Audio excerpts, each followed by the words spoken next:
الحمد لله رب العالمين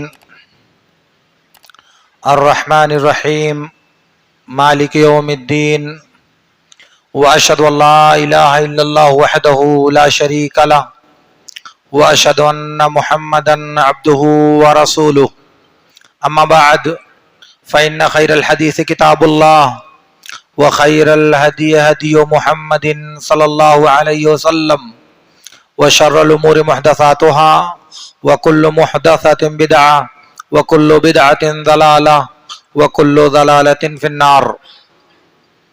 معزز حاضرین، اللہ رب العالمین نے ہم انسانوں کو دنیا میں اپنی عبادت اور اپنی پرستش کے لیے پیدا کیا ہے، اور اس بات کا اعلان کیا ہے کہ الذی خلق الموت والحیات لیبلوکم ایکم احسن عملا۔ اللہ رب العالمین نے موت اور زندگی بنائی تاکہ آزمائے کہ ہم میں سے کون اچھا عمل کرنے والا ہے۔ تو حسن عمل اور عمل صالح یہ ہماری زندگی اور اس دنیا میں ہمارے پیدا کیے جانے کا مقصد ہے۔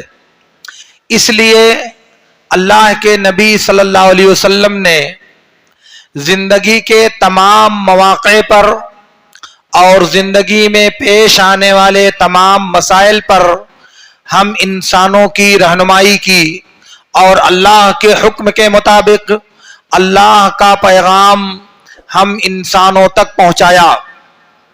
اور اللہ رب العالمین نے جب یہ کہا انا ہدیناہ السبیل اما شاکرا و اما کفورا، ہم نے انسان کو راستے کی رہنمائی کر دی ہے، انسان چاہے تو بھلائی کا راستہ اپنائے اور شکر گزار بندہ بنے، اور اگر انسان چاہے تو ناشکری اور شر کا راستہ اپنائے اور ناشکرا انسان بنے۔ تو دنیا میں ہم انسانوں کو اپنی مرضی کے مطابق بھلائی کا یا برائی کا راستہ اختیار کرنے کا اللہ رب العالمین نے ہمیں آزادی دیا ہے۔ اس لیے اللہ کے نبی صلی اللہ علیہ وسلم نے زندگی کے تمام میدانوں میں ہم کو اللہ کی اطاعت اور اللہ کی بندگی اور اپنے بتائے ہوئے طریقے کے مطابق اپنی بیان کردہ سنت کے مطابق اللہ رب العالمین کی عبادت کرنے کا حکم دیا ہے۔ اور اسی لیے اللہ کے نبی صلی اللہ علیہ وسلم نے ارشاد فرمایا، جیسا کہ بخاری کی روایت میں ہے، کل امتی یدخلون الجنۃ الا من ابا، قالوا ومن یابا یا رسول اللہ، قال من اطاعنی دخل الجنہ ومن عصانی فقد ابا۔ کہا میری امت کے تمام لوگ جنت میں داخل ہوں گے، میری امت کے تمام لوگ جنت میں داخلہ پائیں گے سوائے اس شخص کے جو انکار کرے، جو اطاعت سے منہ موڑے۔ لوگوں نے کہا اللہ کے رسول یہ انکار کرنے والا کون ہے؟ آپ نے فرمایا جس نے میری اطاعت کیا وہ جنت میں داخل ہوگا، اور جس نے میری نافرمانی کیا، جس نے میری اطاعت سے منہ موڑا، وہی در حقیقت انکار کرنے والا ہے۔ دوسرے لفظوں میں وہی انسان اپنے آپ کو جہنم میں داخل کرنے والا ہے۔ اسی لیے اللہ کے نبی صلی اللہ علیہ وسلم نے بھلائی کی ترغیب دیتے ہوئے ارشاد فرمایا، لا تحقرن من المعروف شیئا ولو ان تلقى اخاك بوجه طلق۔ کہا بھلائی کے کسی کام کو معمولی مت سمجھو، اگرچہ کہ تم اپنے بھائی سے ہنستے ہوئے چہرے کے ساتھ ملاقات کرو۔ اللہ کے نبی صلی اللہ علیہ وسلم نے فرمایا، ضحکک فی وجہ اخیک صدقہ، تمہارا اپنے بھائی کے سامنے ہنسنا مسکرانا یہ تمہارے لیے صدقہ ہے۔ اللہ کے نبی صلی اللہ علیہ وسلم نے کہا، کل معروف صدقہ، بھلائی کا ہر کام یہ صدقہ ہے۔ بخاری اور مسلم کی ایک روایت میں ہے اللہ کے رسول صلی اللہ علیہ وسلم نے ارشاد فرمایا الکلمۃ الطیبۃ صدقہ، بہترین بات کرنا، بھلی بات کرنا یہ ایک صدقہ ہے جو انسان اپنے نفس پر کرتا ہے۔ اسی لیے ایک دوسری روایت میں ہے اللہ کے نبی صلی اللہ علیہ وسلم نے ارشاد فرمایا اتقوا النار ولو بشق تمرۃ فإن لم يجد فبکلمۃ طیبہ، کہا اپنے آپ کو جہنم سے بچاؤ اگرچہ کہ کھجور کا ایک ٹکڑا اللہ کی راہ میں صدقہ کر دو، اگر وہ بھی موجود نہیں ہے تو اچھی بات کہو، بہترین انداز میں آپ گفتگو کرو، آپ کا یہ اچھی گفتگو کرنا اللہ تعالیٰ کے ہاں صدقہ ہے۔ اسی لیے اللہ کے نبی صلی اللہ علیہ وسلم نے ارشاد فرمایا، سنن وغیرہ کی روایت میں ہے لا تحقرن جارۃ لجارتها ولو فرس نشا، کہا کوئی پڑوسن اپنے پڑوسن کے لیے کسی چیز کو بھی حقیر اور معمولی نہ سمجھے، حتیٰ کہ بکری کی کھر کا پیر کا جو نچلا حصہ ہے عام طور سے اسے کھایا نہیں جاتا، پھینک دیا جاتا ہے، لیکن کہا اگر وہی چیز پڑوسی کے گھر بھیجنا ہو تو اس کو بھی معمولی نہ سمجھے بلکہ اسے اپنے پڑوسی کے گھر بھیجنا چاہیے۔ اسی لیے اللہ کے نبی صلی اللہ علیہ وسلم نے فرمایا یا ابا ذر اذا طبخت مرقۃ فاکثر ماءها وتعاهد بها جيرانك، اے ابو ذر جب گوشت پکاؤ، شوربہ پکاؤ تو پانی بڑھا دو اور اس سے اپنے پڑوسیوں کی خبر گیری کرو۔ اس کا مطلب یہ ہوا کہ نیکی کا کوئی بھی کام، بھلائی کا کوئی بھی عمل جو انجام دیا جائے اسے کبھی حقیر اور معمولی نہیں سمجھنا چاہیے۔ کیوں؟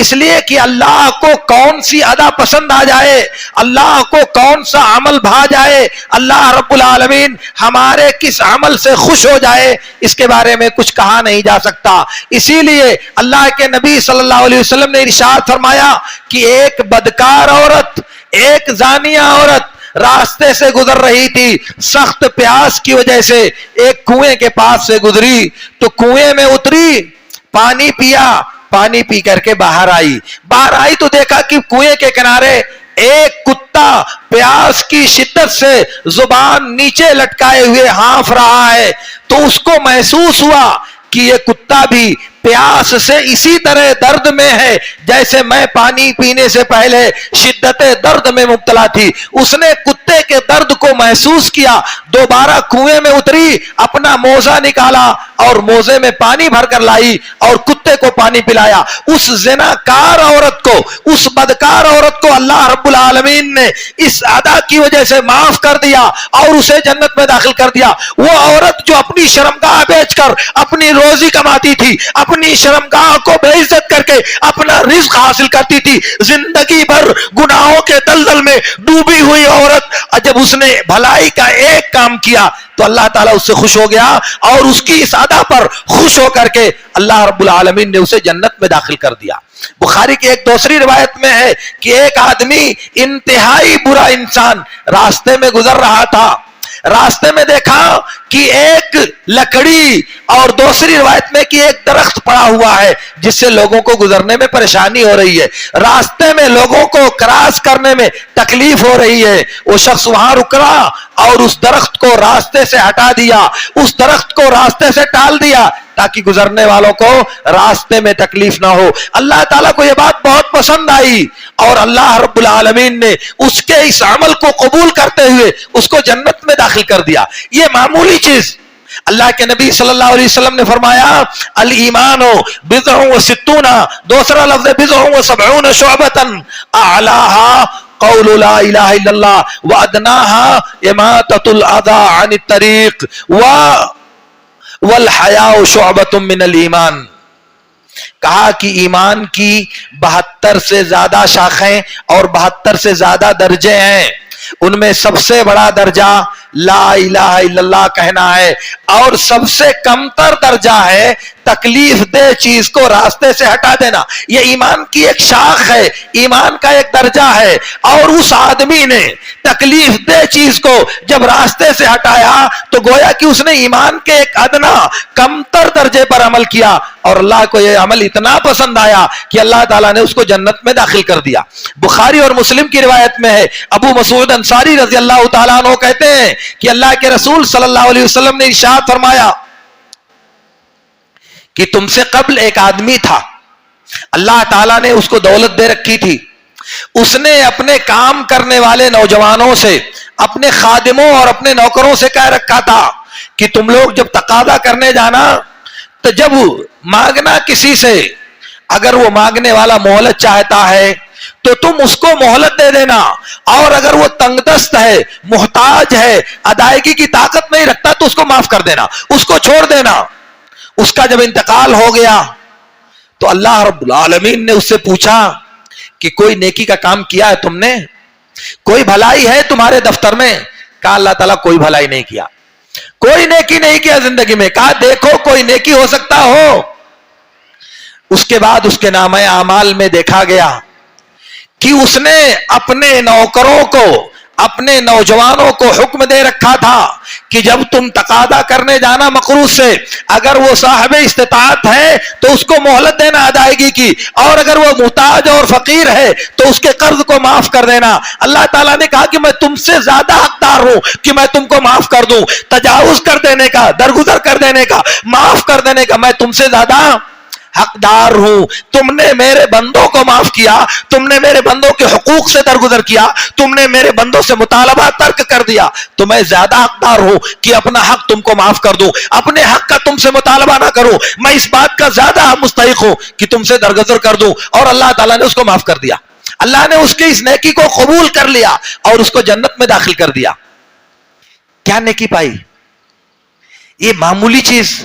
دنیا میں انسان جب اللہ کے لیے بھلائی کرتا ہے، اگر وہ ادا اللہ تعالیٰ کو پسند آتی ہے تو اللہ تعالیٰ اس کی وجہ سے انسان کو جنت میں داخل کرتا ہے۔ اسی لیے ہماری کون سی نیکی، ہمارا کون سا عمل اللہ تعالیٰ کو بھا جائے، اللہ تعالیٰ کو خوش کر دے، اللہ تعالیٰ کو پسند آ جائے، یہ ہم دنیا میں نہیں کہہ سکتے۔ اس لیے کسی بھی نیکی کو کرتے ہوئے کبھی اس کو معمولی نہیں سمجھنا چاہیے۔ اب آپ بتائیے کہ کسی مسلمان سے ملاقات ہو تو ہنس کر کے ملنا، ہنستے ہوئے چہرے کے ساتھ ملنا، یہ ایک نیکی ہے، ایک صدقہ ہے، ایک بھلائی ہے جو آپ اپنے لیے کرتے ہو۔ اس کا مفہوم یہ ہے کہ اگر کسی مسلمان سے ملاقات ہو اور منہ بگاڑ کر کے، منہ بسور کر کے اور بدنما چہرہ لے کر کے اس سے ملاقات کیا جائے تو یہ گناہ ہوگا آپ کے لیے، یہ ایک برائی ہے جو آپ کے نامہ اعمال میں لکھی جائے گی کہ آپ اپنے بھائیوں سے ہنستے ہوئے چہرے کے ساتھ ملاقات نہیں کرتے۔ اس لیے میرے دوستو، زندگی میں کسی بھی عمل کو آپ معمولی مت سمجھیں۔ اسی طرح جب کوئی گناہ کا کام ہو، کوئی معصیت کا کام ہو، کوئی نافرمانی کا کام ہو، اسے بھی آپ معمولی مت سمجھیں۔ اللہ کے نبی صلی اللہ علیہ وسلم نے کہا ایاکم محقرات الذنوب فإن لها من اللہ طالبا، کسی گناہ کو معمولی سمجھنے سے بچو، کیونکہ اللہ کی طرف سے اس کی طلب کرنے والے، اس کا حساب لینے والے متعین ہیں۔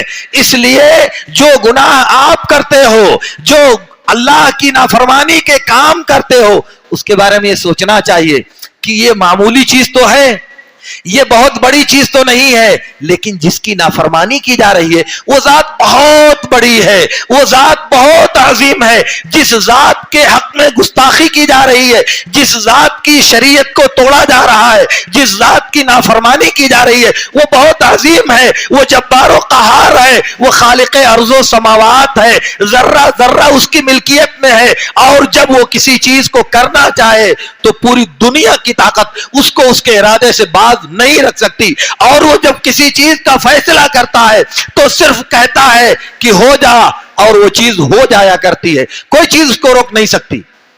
اب اس کی نافرمانی، اس کی معصیت، شرم آنی چاہیے انسان کو یہ سوچ کر کہ رب جس کے دیے ہوئے زندگی میں، جس کے دیے ہوئے رزق میں، جس کی فراہم کردہ دنیا میں اور جس کی تیار کردہ آسائش اور آسانی میں ہم زندگی گزارتے ہیں، اس نے سانس دیا، اس نے زندگی دی، اس نے اعضاء اور جوارے دے، اس نے سورج اور ہوا دیا، اس نے پانی اور ضرورت کی تمام چیزیں دی، اس کے باوجود اس کی نافرمانی کی جائے، اس کے باوجود اس کی شریعت کی مخالفت کر کے اس کی مخالفت کا راستہ اپنایا جائے، کیا ایک شکر گزار بندے کو یہ بات زیب دیتی ہے؟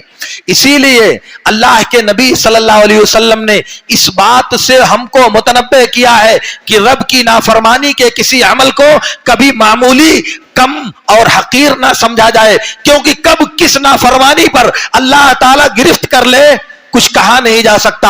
آدم علیہ السلام نے ایک غلطی کیا تھا، جنت سے زمین پر اتار دیا، فوراً اللہ تعالیٰ نے سزا دیا۔ ابلیس نے ایک حکم کی نافرمانی کیا تھا، زندگی بھر کے لیے اللہ رب العالمین نے اسے راندہ درگاہ اور مستحق لعنت قرار دیا، ایک معصیت کی وجہ سے، ایک نافرمانی کی وجہ سے اللہ رب العالمین نے ایسی سزا دینے کا فیصلہ کیا۔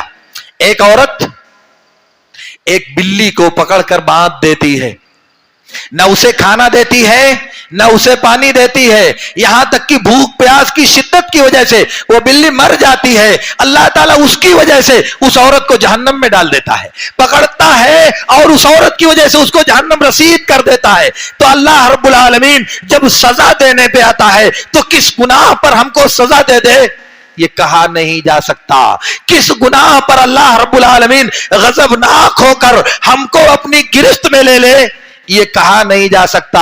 اس لیے گناہ کرنے سے پہلے رب کی گرفت کا تصور اور رب کی عظمت کا تصور دل میں ہونا چاہیے، اور یہ سوچنا چاہیے کہ یہ کام کر تو رہے ہیں ہم، کہیں اللہ تعالیٰ نے اس کام پر ہماری گرفت کر لیا تو ہمارا ٹھکانہ کیا ہوگا۔ اسی لیے بخاری کی روایت میں ہے، انس بن مالک رضی اللہ تعالیٰ عنہ کہتے ہیں کہ تم لوگ ایسے کام کرتے ہو جو تمہاری نظر میں بال سے بھی زیادہ باریک ہیں، بال سے بھی زیادہ باریک ہیں، مگر نبی صلی اللہ علیہ وسلم کے زمانے میں ہم لوگ اس کو ہلاک کر دینے والا، برباد کر دینے والا گناہ سمجھتے تھے۔ تمہاری نظر میں بہت معمولی گناہ ہے مگر ہماری نظر میں وہ بہت بڑا گناہ تھا۔ یہ فرق کیوں پیدا ہوا؟ صحابہ کی نظر میں وہ گناہ برباد کر دینے والا ہے اور ہماری نظر میں اس گناہ کی کوئی اہمیت نہیں ہے۔ یہ اس لیے ہے کہ عبداللہ بن مسعود رضی اللہ تعالیٰ عنہ کہتے ہیں کہ جو مومن انسان ہے وہ اپنے گناہوں کو اتنا بڑا سمجھتا ہے کہ جیسے کسی پہاڑ کے دامن میں بیٹھا ہوا ہے اور ڈر رہا ہے کہ کہیں پہاڑ گر نہ جائے اور اس کو کچل نہ دے۔ اور منافق انسان گناہ کرتا ہے، گناہ کرنے کے بعد ایسے ہوتا ہے جیسے اس کی ناک پر مٹی بیٹھی اور اس کو ہاتھ سے ہٹا دیا، بس اتنا ہی گناہ کیا اور بھول گیا اس کو۔ لیکن مومن آدمی اپنے گناہوں کو بہت بڑا، بہت عظیم سمجھتا ہے، ان سے ڈرتا ہے، ان سے خوف کھاتا ہے کہ اللہ رب العالمین ہمارے ان گناہوں کی وجہ سے ہم کو سزا نہ دے دے۔ اور جن گناہوں کو ہم گناہ نہیں سمجھتے، جن گناہوں پر ہم شرمندہ نہیں ہوتے، جن گناہوں کے بارے میں ہمارا دل لرزتا نہیں، کانپتا نہیں، خوف زدہ نہیں ہوتا، اگر ان کی ایک فہرست تیار کی جائے، معمولی فہرست، تو بہت بڑی فہرست تیار ہوگی۔ مگر زبان کی حفاظت کے مسئلے کو لے لیجئے، روزانہ کتنے لوگوں پر کیچڑ اچھالتے ہیں ہم، کتنے لوگوں کی غیبت اور چغل خوری کرتے ہیں۔ دن بھر کا حساب کبھی ایک دن بیٹھ کر لگائیے گا میرے دوستو، دن بھر کا حساب کبھی ایک دن لگانے کی کوشش کیجئے گا کہ آج کتنے لوگوں کو اپنی زبان کا نشانہ بنایا ہے، اپنے زبان کی تلوار سے کتنے مسلمانوں کی آبرو کو زخمی کرنے کی کوشش کیا ہم نے۔ پھر آپ کو اندازہ ہو جائے گا کہ دن بھر ہم کیا کرتے ہیں۔ بخاری کے ایک روایت میں ہے، ام المومنین عائشہ رضی اللہ تعالی عنہا نے ایک دن اللہ کے رسول صلی اللہ علیہ وسلم سے کہا، حسبک من صفیہ تعنی انہا قصیرہ، قال النبی صلی اللہ علیہ وسلم لقد قلت کلمتا لو انہا مزجت بماء البحر لمزجتہ۔ عائشہ نے کہا کہ ارے صفیہ کی بات کیا کرتے ہو، صفیہ تو ایسی یعنی بہت ناٹی ہیں، چھوٹے قد کی ہیں، یہ بھی ایک عیب ہے انسان کی خلقت میں. کہا کہ صفیہ کی بات کیا کرتے ہیں آپ, صفیہ تو ناٹی ہیں. اللہ کے نبی صلی اللہ علیہ وسلم نے کہا عائشہ تم نے ایسی خطرناک بات کہہ دیا ہے, ایسی زہرناک بات کہہ دیا ہے کہ اگر سمندر میں اس بات کو ملا دیا جائے پورے سمندر کا پانی گندا ہو جائے گا. اس ایک بات کو سمندر میں ملایا جائے, سمندر جانتے ہیں تحت نگاہ پانی ہی پانی, انسان کی نگاہ جہاں تک پہنچتی ہے پانی کے علاوہ کچھ نہیں دکھائی دیتا. کہا اس ایک بات کو اگر سمندر میں گھولا جائے تو سمندر کا پورا پانی گدلا ہو جائے گا, سمندر کا پورا پانی گندا ہو جائے گا. یہ ایک بات پوری سمندر کو گندا کر دینے کے لیے کافی ہے.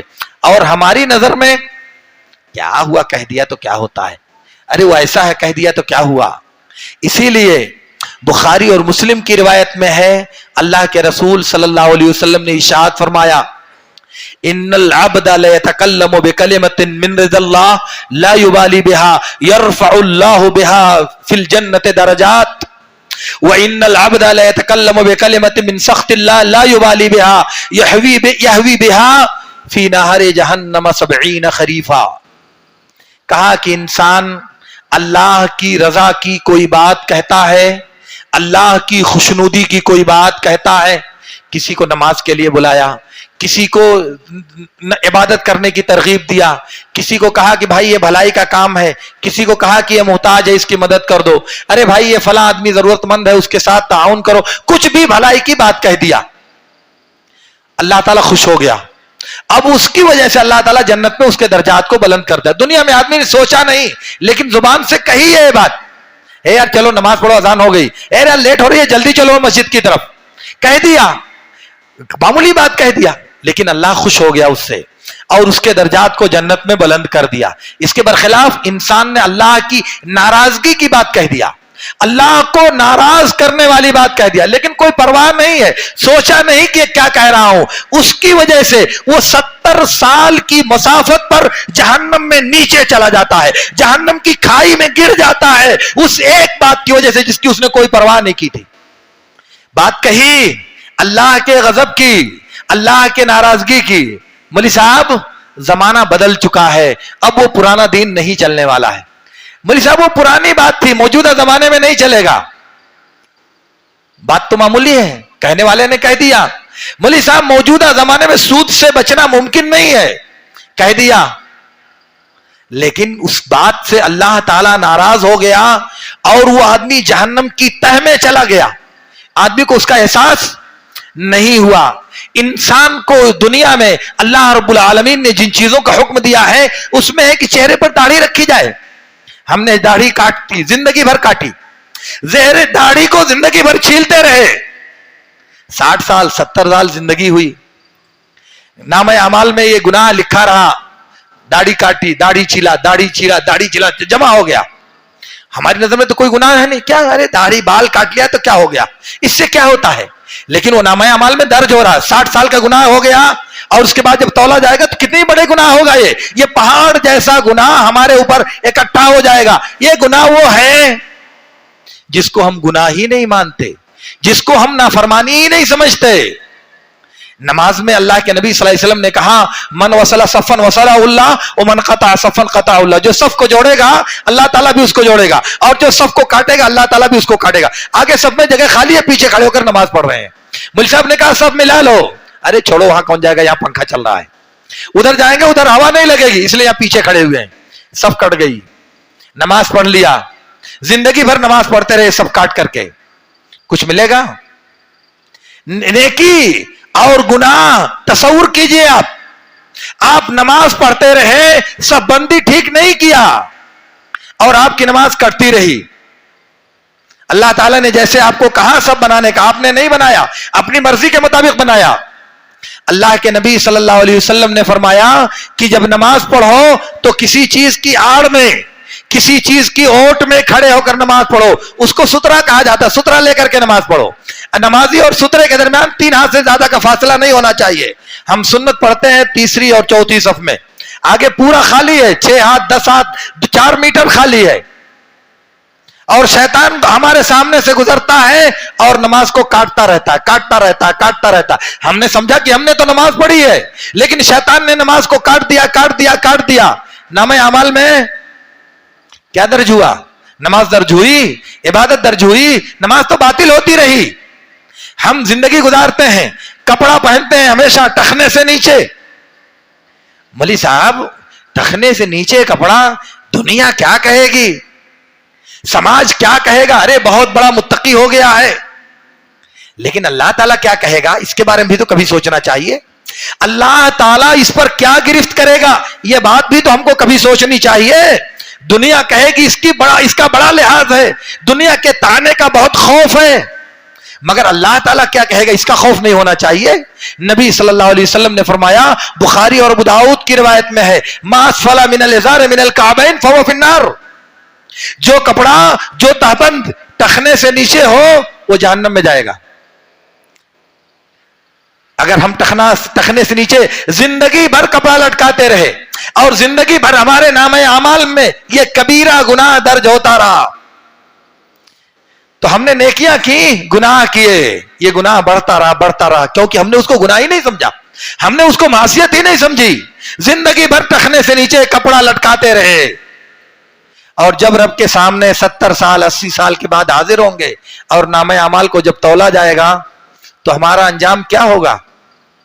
تو میرے کہنے کا مطلب یہ ہے میرے دوستو کہ اس دنیا میں ہماری زندگی کا جو محور اور اس کا جو مقصد ہے وہ اللہ رب العالمین کی عبادت ہے. اس لیے عبادت کے کسی بھی کام کو کبھی معمولی اور حقیر مت سمجھیں، کیونکہ ایک بات آج آپ کرتے ہو وہ جمع ہوتا ہے، وہ نیکی آپ کے لیے پہاڑ بن جاتی ہے، اور وہ پہاڑ بن کر کے اللہ کی مغفرت کا سبب بنے گی آپ کے لیے. اور اسی طرح جب اللہ کی عبادت سے روگردانی کرتے ہو، آپ اللہ کی نافرمانی کرتے ہو، تو اگر 60 سال کی زندگی ہے تو 50 سال تو آپ کی نافرمانی کر رہے ہو نا. اب 50 سال میں سوچو کہ کوئی کام آپ نے دن میں 2 مرتبہ کیا، اب وہ 50 سال کا حساب کسی کو یاد رہتا ہے؟ گناہی کرنے کے بعد انسان بھول جاتا ہے، لیکن رب کے فرشتے نہیں بھولتے. وہ جب آپ آئیں گے میدان محشر میں تو اس کو بھی ایک وہ نیکیوں برائیوں کا پہاڑ جمع ہو جائے گا. اور جب نامہ اعمال کو تولا جائے گا تو برائیوں کا پلڑا نیچے چلا جائے گا. اس وقت آپ کیا سوچو گے؟ اس وقت آپ کے سوچ کا عالم کیا ہوگا؟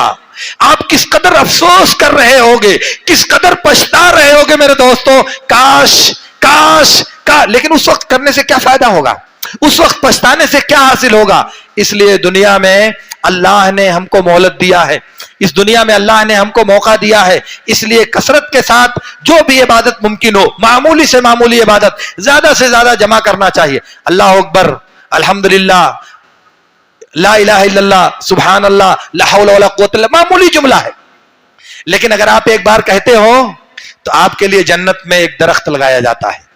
آپ نے ایک مرتبہ الحمدللہ کہا، ایک مرتبہ سبحان اللہ کہا، نیکیاں لکھی جاتی ہیں، لیکن ان کے بدلے میں جنت میں آپ کے لیے ایک درخت، ایک بار سبحان اللہ، 100 مرتبہ سبحان اللہ، 100 درخت آپ کے لیے جنت میں لگایا جائے گا. معمولی بات ہے، لیکن اگر اللہ کی توفیق کی بات ہے، آپ گھر میں ہیں، بازار میں ہیں، چل رہے ہیں، زبان سے کہنے میں کیا پریشانی ہے؟ یہ نیکیاں کل اللہ کے ہاں ایک کر کے جمع ہو کر کے آپ کی بخشش کا سامان بنیں گی. اس لیے کبھی بھی ان نیکیوں کو معمولی نہ سمجھیں، اور کبھی بھی اللہ کی معصیت جو آپ کرتے ہیں اس کے بارے میں بھی سوچیں کہ وہ معمولی نہیں ہے، کیونکہ جمع ہو کر کے وہ انسان کی ہلاکت کا سبب بن جاتی ہیں. اللہ کے نبی نے کہا فَإِنَّهُنَّ لَا يَزَلْنَ بِالْمَرِّ حَتَّى يُهْلِكْنَهُ، یہ جمع ہوتی رہتی ہیں یہاں تک کہ انسان کو یہ چھوٹے چھوٹے گناہ ہلاک کر دیتے ہیں، برباد کر دیتے ہیں انسان کو.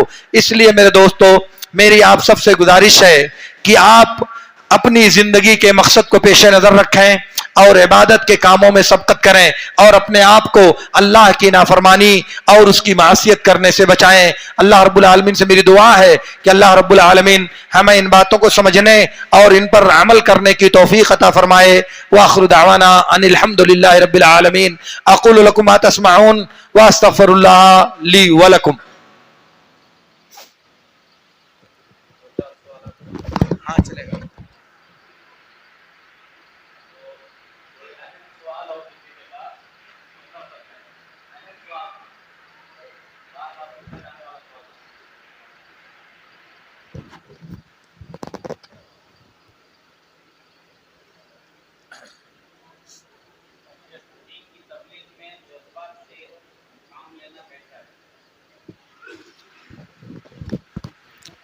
ایک سوال آیا ہے کہ دین کی تبلیغ کے لیے اگر جذبات سے کام لیا جائے تو کیسا ہے؟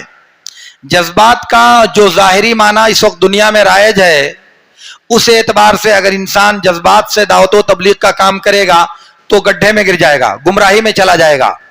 اور اگر جذبات سے مراد ہو شوق، حوصلہ، ہمت اور انسان کو آگے بڑھنے کا شوق، تب تو وہ مطلوب ہے. لیکن اگر ایموشنل جذباتی انداز مراد ہے تو جذباتی انداز میں دعوت و تبلیغ کرنا کبھی بھی انسان کے لیے سود مند نہیں ہو سکتا، بلکہ دعوت کی راہ انتہائی زیادہ کٹھن راہ ہے، انتہائی زیادہ مشکل راہ ہے اور انتہائی زیادہ جذبات کو کچلنے والی راہ ہے. مثال کے طور پر اللہ کے نبی صلی اللہ علیہ وسلم نے کہا الصوم جنۃ اذا كان يوم صوم احدكم فلا يرفث ولا يسخب فان صابكم احد او قاتلكم فقولوا انی صائم انی صائم انی صائم. کہا کہ روزہ ڈھال ہے، جب کسی کے روزے کا وقت ہو تو نہ گالی گلوچ کرے اور نہ گناہ کا کام کرے، اور اگر کوئی اس کو گالی دے یا برا بھلا کہے یا اس سے لڑائی کرے تو کہہ دے کہ میں روزے سے ہوں، میں روزے سے ہوں، میں روزے سے ہوں. آپ سوچو ذرا کہ روزے کی حالت میں آپ کو بھڑکایا جا رہا ہے، آپ کے ماں بیٹی بہن کو گالیاں دی جا رہی ہیں، آپ کو برا بھلا کہا جا رہا ہے، آپ کی تحقیر اور تذلیل کرنے کی کوشش کی جا رہی ہے. اگر آپ جذبات میں آ گئے، اگر آپ نے جذبات کا جواب جذبات سے دیا، آپ بھڑک گئے، تو آپ کی دعوت، آپ کی تبلیغ کس مرحلے میں داخل ہوگی؟ بخاری کی ایک روایت میں ہے، خباب بن ارت رضی اللہ تعالیٰ عنہ کہتے ہیں کہ ایک دن سخت پریشان ہو کر ہم اللہ کے رسول صلی اللہ علیہ وسلم کے پاس آئے. آپ کعبہ کی دیوار سے ٹیک لگا کر بیٹھے ہوئے تھے مکے میں. ہم نے کہا اللہ کے رسول، اللہ کی مدد کب آئے گی؟ اللہ تعالیٰ اپنا وعدہ کب پورا کرے گا؟ آپ اللہ سے ہمارے لیے مدد کیوں نہیں طلب کرتے؟ اللہ کے نبی صلی اللہ علیہ وسلم نے ٹیک چھوڑ دیا اور سیدھے بیٹھ گئے.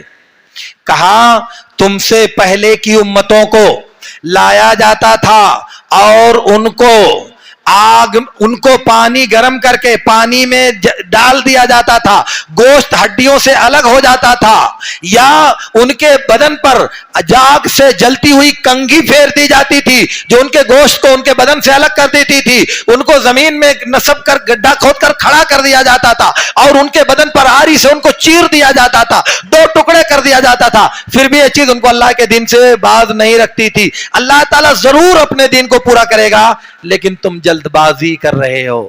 تو جذباتی ہونے کا مطلب جلد بازی کرنا. اب انہوں نے کہا اللہ کے رسول بہت پریشانی ہے، بہت تکلیف ہو رہی ہے، برداشت نہیں ہو رہا ہے، ان مشرکوں میں نے مکہ میں زندگی گزارنا مشکل کر دیا ہے. دعا کیوں نہیں کرتے آپ اللہ تعالیٰ سے؟ آپ نے وعدہ کیا کہ اللہ تعالیٰ مدد کرے گا، کب کرے گا؟ بہت دن بیت گیا. مگر نبی صلی اللہ علیہ وسلم نے ان جذبات کو مردہ کر دیا، ان جذبات کو گوارا نہیں کیا. کہا اللہ کا دن جذبات سے نہیں ہوتا، اللہ کا دن صبر چاہتا ہے، برداشت چاہتا ہے، اللہ کا دن تحمل چاہتا ہے، اللہ کا دن بردباری کا تقاضا کرتا ہے. اور کہا کہ تم جلد بازی مت کرو، یعنی صبر کرو اور اللہ تعالیٰ اپنا وعدہ ضرور پورا کرے گا. تو یہ باتیں میں اس لیے کہہ رہا ہوں کہ دین کی راہ میں اور خصوصیت کے ساتھ دعوت و تبلیغ کی راہ میں یہ جذباتی انداز انسان کو تباہ کر دیتا ہے. اس لیے جذباتی انداز میں دعوت و تبلیغ کرنا نہ نبی کا طریقہ ہے، نہ نبی کی سنت ہے، اور نہ اللہ اور اس کے رسول کی تعلیم ہے. اس لیے اس سے بچنا ضروری ہے. گرم پانی ہے؟